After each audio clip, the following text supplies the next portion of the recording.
নমস্কাৰ বন্ধুসকল, আপোনালোকক নতুন এটা ভিডিঅ'লৈ স্বাগতম জনাইছোঁ। আজিৰ এই ভিডিঅ'টো আৰম্ভ কৰাৰ আগতে আপোনালোকক মই এটা প্ৰশ্ন কৰিম। প্ৰশ্নটো হৈছে, আপোনালোকে কি কেতিয়াবা আপোনালোকৰ মা দেউতাক বেয়াকৈ কিবা কথা কৈছিল নেকি, বা খং উঠাৰ সময়ত এনেকুৱা কিবা কৈছিল নেকি যিটোৱে মা দেউতাৰ মনত কষ্ট পাইছিল? বা যদি উত্তৰটো হয়, তেন্তে এই ভিডিঅ'টো পুৰা শেষলৈকে চাব, কাৰণ আজি মই কথা আজিকালিৰ যুৱ প্ৰজন্ম আৰু মা দেউতাৰ মাজত বাঢ়ি থকা দূৰত্বৰ বিষয়ে। আজিৰ যুৱ প্ৰজন্ম কিয় বদলাই গৈছে? আগৰ দিনততো তেনেকুৱা নাছিল। আগৰ দিনত মা দেউতাৰ কথা সন্তানে কিন্তু শ্ৰদ্ধাৰে শুনিছিল। আজিকালি কিয় নুশুনে? কাৰণটো কি জানেনে? কাৰণটো হৈছে মোবাইল ফোন, ছ'চিয়েল মিডিয়াৰ টাইম পাছ আৰু অসৎ সংগ, অসৎ বন্ধু বান্ধৱ আৰু ফেক লাইফষ্টাইল। ঘৰৰ পৰিস্থিতি যিয়ে থাকক, ফেক লাইফষ্টাইল দেখুৱাবলৈ উস্তাদ। যি কৰিব নালাগে সেইটোকে কৰিব, আৰু সেইটোতে যদি মা দেউতাই বাধা দিয়ে, বোলে তাত যাব নালাগে, এইটো কৰিব নালাগে, সিহঁতৰ লগত চলিব নালাগে, তেতিয়া মা দেউতাৰ ওপৰত খং কৰি ক'ব, তোমালোকে কি জানা? তোমালোকেতো পুৰণি দিনৰ মানুহ, তোমালোকৰ পুৰণা চিন্তাধাৰা।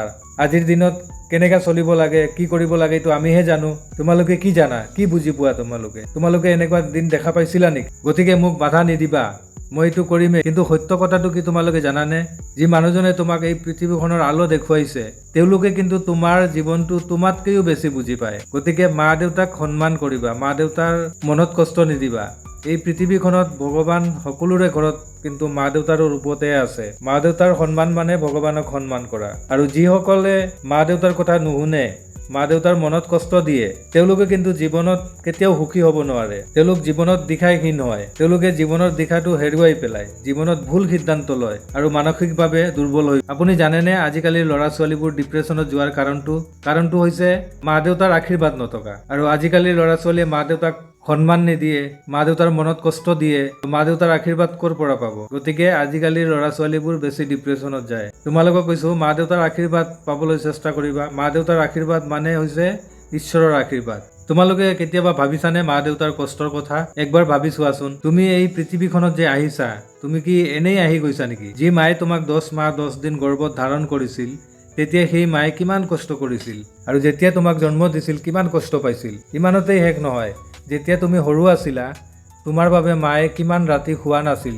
তোমাৰ সুখৰ বাবে। দেউতাই তোমাক পঢ়া শুনা কৰাবলৈ, এজন ভাল মানুহ বনাবলৈ নিজৰ কিমান সপোনো ত্যাগ কৰিছে। আৰু যেতিয়া তুমি মা দেউতাৰ কথা নুশুনা, মা দেউতাক সন্মান নিদিয়া, মা দেউতাৰ মনত কষ্ট দিয়া, মা দেউতাৰ ওপৰত খং কৰা, জিদ কৰা, মোক এইটো লাগে সেইটো লাগে, আৰু সেইবোৰে মা দেউতাৰ মনত কেনেকুৱা লাগে একবাৰ ভাবি চোৱাচোন। সেইবিলাকে মা দেউতাৰ মনটো একেবাৰে ভাঙি চুৰমাৰ কৰি দিয়ে। আৰু যেতিয়া মা দেউতাৰ মনটো ভাঙে, তেতিয়া মা দেউতাৰ মনৰ পৰা এটা খাই ওলায়। এই খাইটো কিন্তু যদি লাগি গৈছে, তেনেহ'লে জীৱনত তুমি কেতিয়াও উন্নতি কৰিব নোৱাৰিবা। গতিকে মা দেউতাৰ মনত কষ্ট নিদিবা।